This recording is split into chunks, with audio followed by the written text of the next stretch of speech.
గురుభ్యో నమః. మనం కైలాస్ టెంపుల్ ఎప్పుడైనా మీరు విని ఉంటే దాని 2 విశేషాలు దానివి. ఒకటి ఇది ఒక పర్వతం మీదే పైనుంచి పైనుంచి కింద వరకు చెక్కబడింది. మోస్ట్‌లీ కన్‌స్ట్రక్షన్ కింద నుంచి పై అవుతాయి. ఇది పైనుంచి చెక్కుకుంటూ వచ్చారు.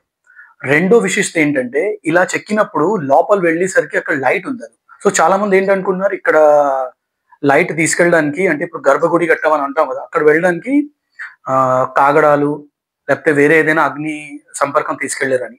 అక్కడ ఎక్కడైనా కార్బన్ రెసిడ్యూ లేదు. అంటే పైన ఎక్కడైనా ముట్టుకుంటే చేతికి, కాలికేమి అంటుకోలేదు. అంటే దీనివల్ల ఏం తెలుస్తుంది?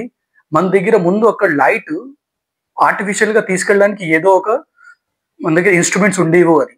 అది అలాగే మీరు 'హస్తినాపుర్ నిర్మాణం' చదివితే దానిలో తెలుస్తుంది కి గ్లాస్ సెట్టింగ్స్ ఎలా ఉంటాయంటే సూర్యుడి నుంచి వచ్చే కిరణాలు అన్ని రూమ్‌లోని మనకి లైట్ ఇస్తాయి. అంత విశేషత ఉంది. ఇది మనకి యాంగిల్స్ ఇంకా డిగ్రీ చదవడం. కృష్ణార్పణం.